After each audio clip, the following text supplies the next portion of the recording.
Saudi लोक अभियोजक ने कहा है कि इलेक्ट्रॉनिक सिग्नेचर के मामले में किए गए फ्रॉड में पकड़े जाने पर आरोपी के खिलाफ सख्त सजा का प्रावधान है। अगर कोई व्यक्ति इस मामले में पकड़ा जाता है तो उसके खिलाफ कानूनी कार्यवाही की जाएगी। इस मामले में सजा की बात करें तो 5 मिलियन रियाल जुर्माना और 5 साल तक की जेल और क्राइम में इस्तेमाल सभी इलेक्ट्रॉनिक्स डिवाइस को बरामद किया जाएगा। कतर कस्टम डिपार्टमेंट ने ट्विटर के माध्यम से बताया है कि ड्रग्स तस्करी की कोशिश को नाकाम कर दिया गया है। आयरन ट्यूब के अंदर हैशिश छुपाकर लाने की कोशिश की जा रही थी, जिसे बरामद कर लिया गया है। Air cargo and private airport custom administration के पोस्टर कंसाइनमेंट कस्टम डिपार्टमेंट के अधिकारियों ने बताया है कि 280 ग्राम नारकोटिक हैशिश बरामद किया गया है। आरोपियों के खिलाफ कानूनी कार्यवाही जारी है।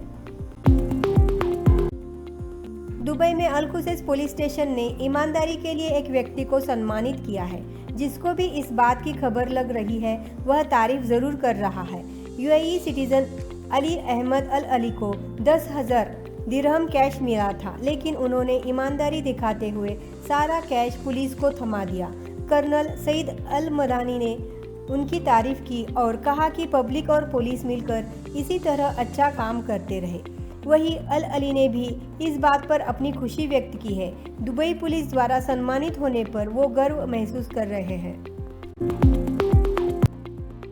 बहरीन में एक ऐसे व्यक्ति को गिरफ्तार किया गया है जो पेपर को करेंसी नोट में बदलने का दावा करके लोगों के साथ ठगी करता था।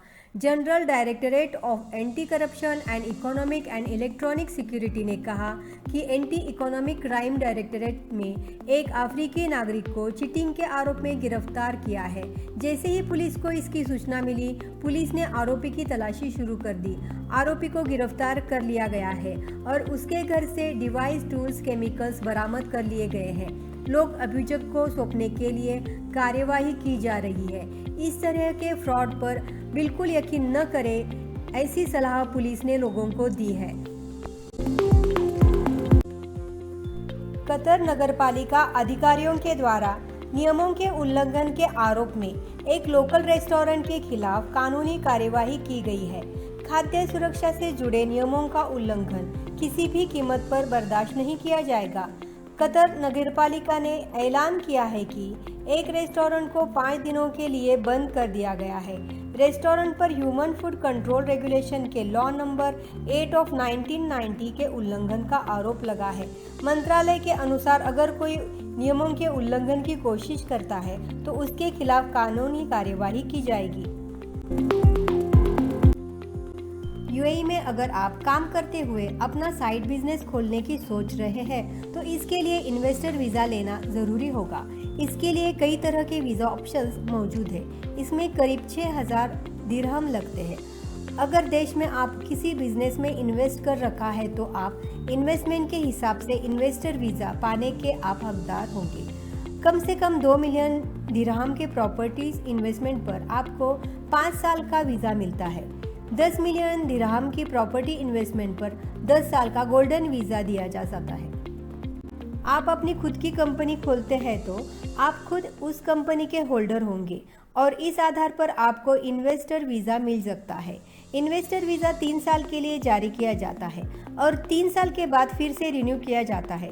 वीज़ा को सिलेक्ट करने के बाद आप इसके आवेदन की प्रक्रिया शुरू कर सकते हैं। इन्वेस्टर वीज़ा लेने के लिए आपको एम्प्लॉयमेंट वीज़ा को कैंसिल करना होगा।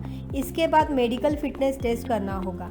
इस प्रक्रिया के 5 से 7 दिन के अंदर नया इमिरेट आईडी जारी कर दिया जाता है।